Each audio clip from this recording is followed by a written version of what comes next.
What's going on, everyone? I'm just a typical, average American here today to react and learn about who is really in charge of Britain. Now, like many Americans, I don't really understand how British government and politics and royalty actually work.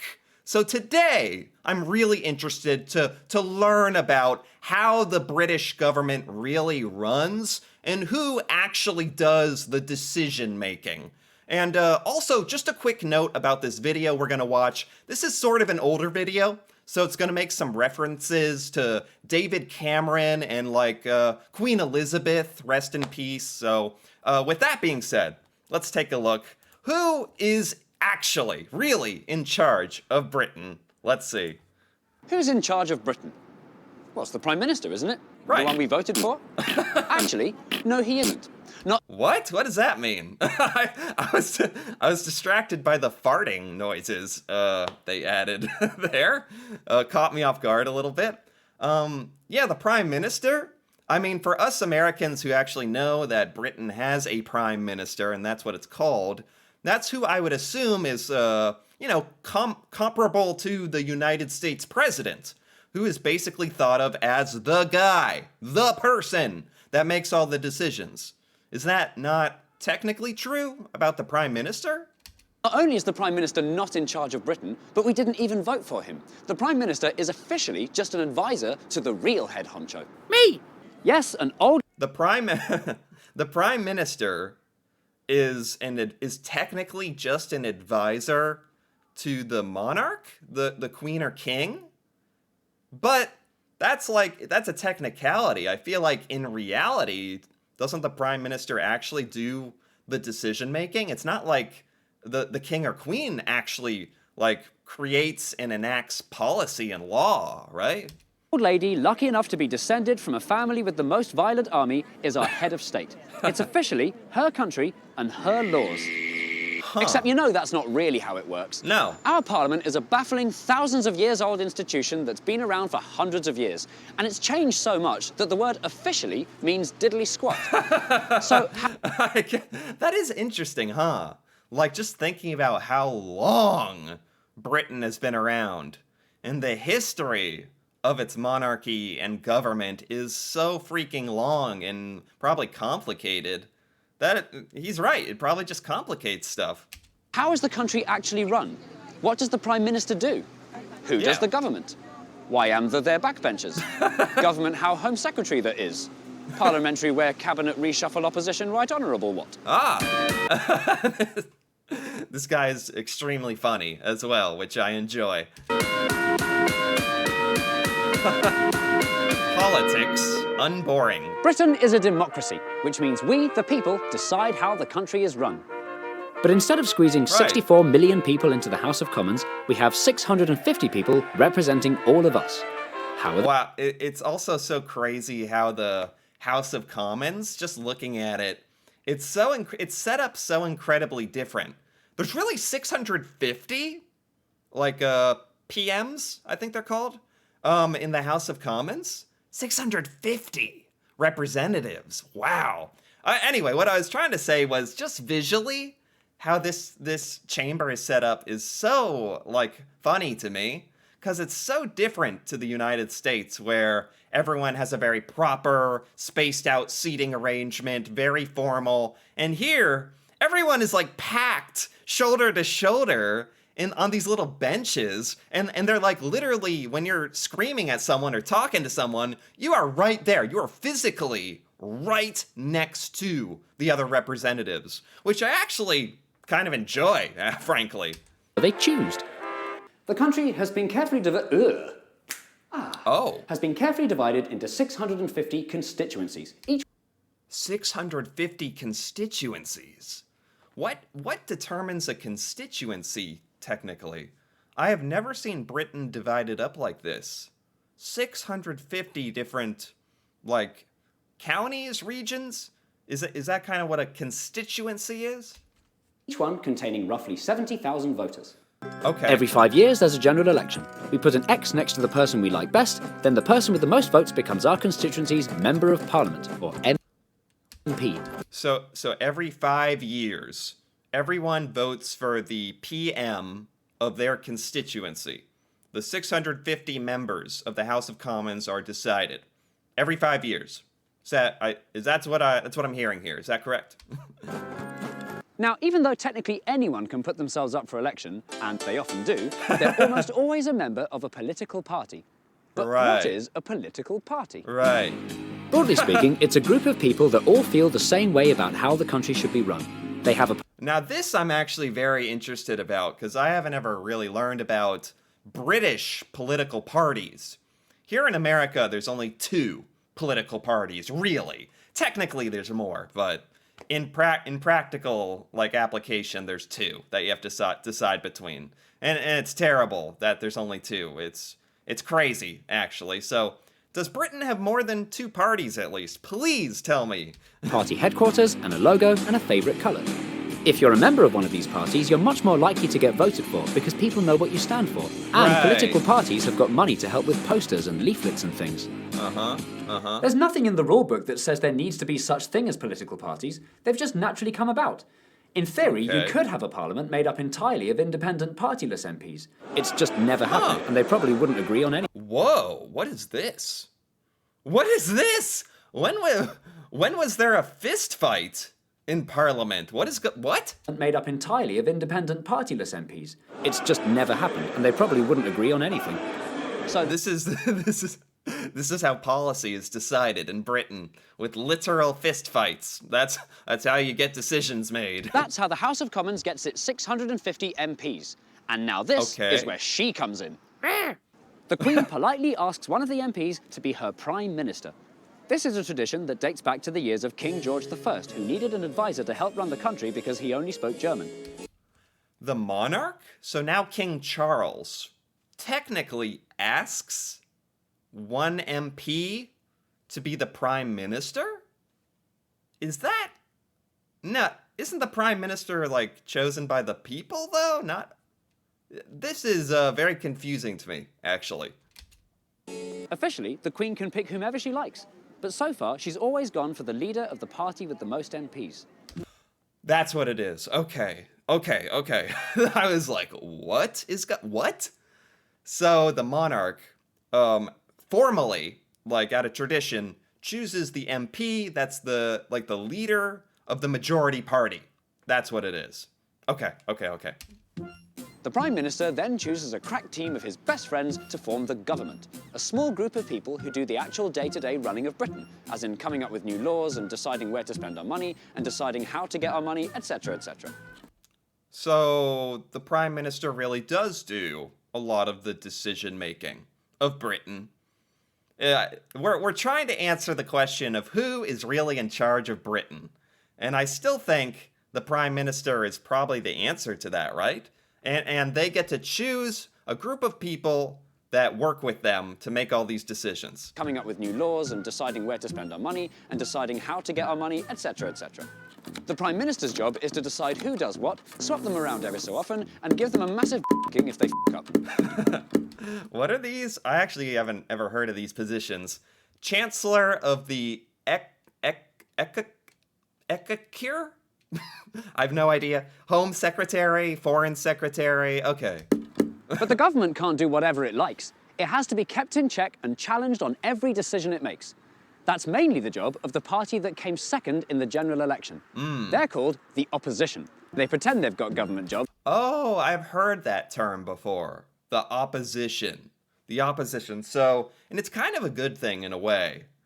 You want some part of the government to be there to question decision making. I mean, that's kind of the role of everybody, in the nation, to, be happy and approving of good policy and good decisions. And then if the government is making bad decisions or bad policy, question it and make that be known. And yeah, the opposition, their role is to be annoying and be like, are you sure that's the right decision? We think it should be, and then cause, discourse and talking. And sometimes in reality, it's a little more, not as constructive as that.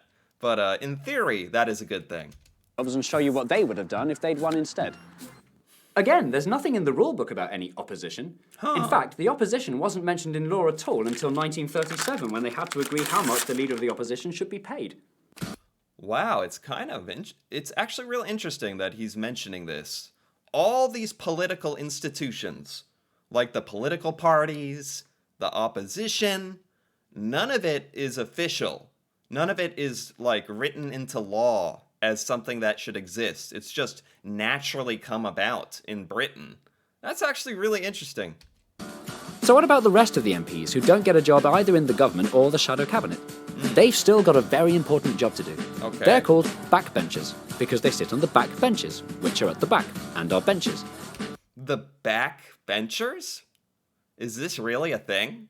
They're called backbenchers? And they sit in the back.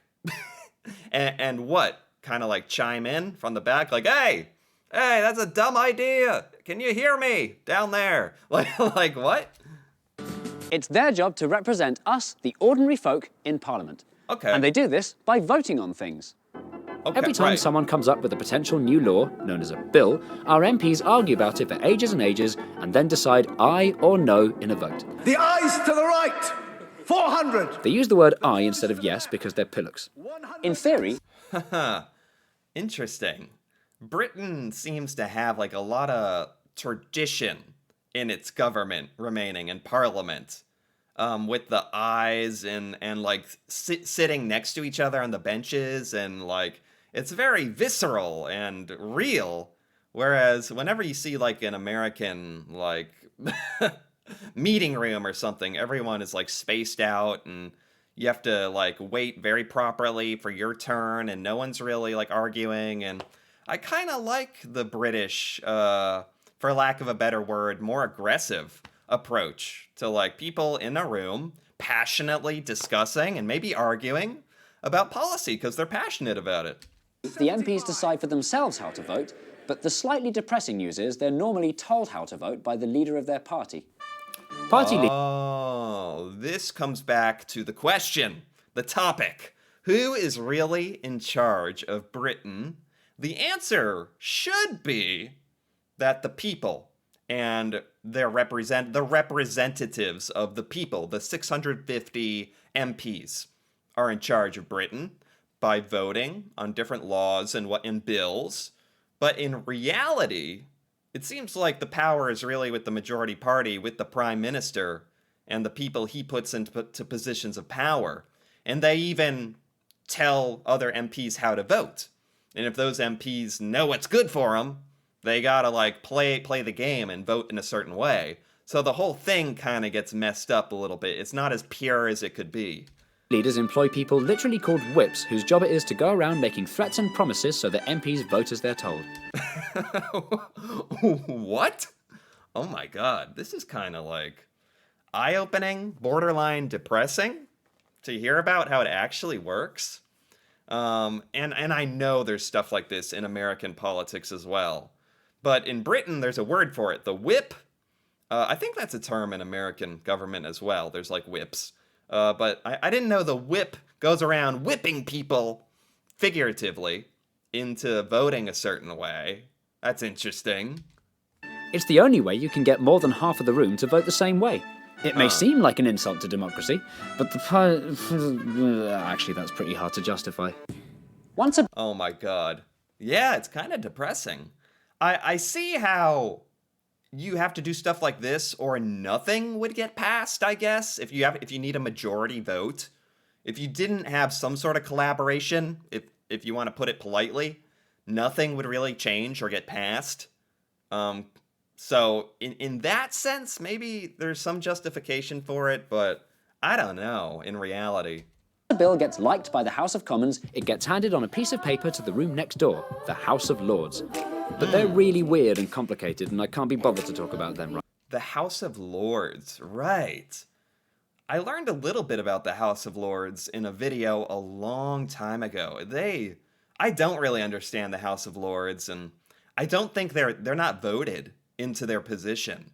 They're like given a position as a lord, which is a little strange. right now, so they're a story for another time. Huh. Bills get sent back and forth like an onion between the two houses until ultimately one person gets the final say on what becomes a law. Oh, go on. So the House of Lords actually gets like some amount of decision making and power in this as well. Interesting.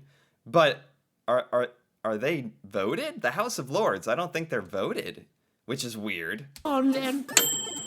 Isn't that insane that we actually live in a monarchy? It's 2000 and something, not 30. Oh, like the monarch actually signs it, puts their stamp of approval on it if it passes Parliament. I think that's just a formality, right? No monarch would actually not approve a law or a bill that got through Parliament, right? 13 something. Gradually, over time, the Queen's role has become more and more ceremonial, and she does more and more nothing. Right. Her powers still exist, and in theory, the Queen could veto any law she doesn't like. That's pretty crazy, if that's true. That technically, the king or queen could veto a law. I think this is what confuses a lot of Americans that don't know these kind of details. A lot of Americans think the king or queen actually has like power that they exercise on a regular basis to influence policy, and that's just not the case, right? Like, it would be absolutely crazy for a king or queen to actually invoke that power to veto a new law.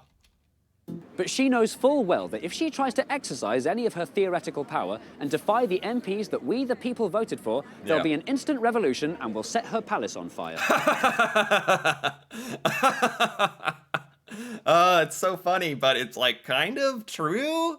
It's kind of true that if the royalty actually used their power to veto a law, like be one individual to stop a law, I do actually agree that the people of Britain would instantly be like, okay, this can't be a thing anymore. This is no good. And maybe they just pass some new laws completely removing any like political or legal power the king or queen has. It's easy to forget all of this. When there's an election on, the media make it feel like you're choosing a prime minister. But you're not. And you're not choosing a party either. You're choosing a person, your local MP, who just happens to be a member of a party, who just happens to have a party leader. That is so strange to me. Not necessarily bad, just different. Because here in the United States, we do feel like, and you know, we feel the same way, so maybe we're also living in a deception as well. We feel like we vote for the president. And but in reality, we like have an electoral college who actually votes for the presidents. It's not just a popular vote for the president, which is interesting. So you could even argue here in America, we don't directly vote for our own president, the people. And but in Britain, it's even more disconnected, in my opinion, from what I see here. The people of Britain vote for MPs, which is great. And then from there, how do you determine how do you have any influence over who the prime minister will be after that? Because after that, who determines who the leader of the majority party is going to be? That's what I'm confused about. So, who's in charge of Britain? In an official sense, her. In a technical sense, him.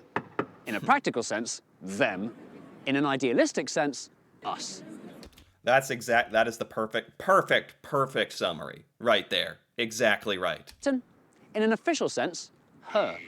Officially, but not really, is the queen or now king. In a technical sense, him. Technically the prime minister, but the prime minister, like, is this figure, and it's who I thought, as an American, I thought they were like the president of the United States, like equivalent. In a practical sense, them.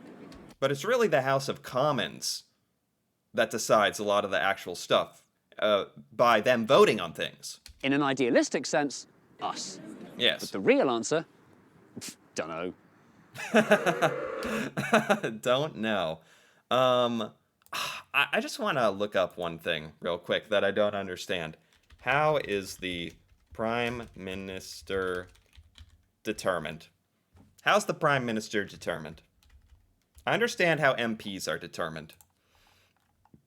The Prime Minister is chosen by the political party or coalition that has the majority of seats in Parliament. The Prime Minister is usually the leader of the majority party or parties. So, the Prime Minister is chosen by the political party that has the majority of seats. It's not the people of Britain who decide the Prime Minister. The people of Britain decide what the majority party is going to be, because the people of Britain vote on MPs. But after that, it's up to the majority party to decide who their leader is, and that person is the Prime Minister. So there's a bit of disconnect there between the people. Like, if the people want a certain Prime Minister, do they have an ability to influence that decision? That's where I'm a bit confused. That's where this gets a bit different than American government. And it's fascinating. It's not better or worse or a good or bad thing. It's just kind of me absorbing this information and making some of it. I didn't realize that it was, I'd call that a pretty substantial difference between American and British government. And that's really, really interesting. I actually thought this whole video was fascinating. This was by Jay Foreman. And it was hilarious and educational and kind of got my brain working in a weird way. It actually was quite thought-provoking. And I do feel like I know a lot more about British government and who actually runs it and who makes decisions. It's a little convoluted and complicated, but that's just government in general. But on the whole, I really got a lot out of this. I enjoyed this quite a bit. Anyway, if you enjoyed this as well, feel free to give this video a like or leave a comment, perhaps with your thoughts on who actually is in charge of Britain and your thoughts on British government or anything I didn't understand, or that would be great. And if you're interested in more videos like this, me reacting to Britain and British culture, feel free to subscribe for more. And until then, thanks for watching and see you next time.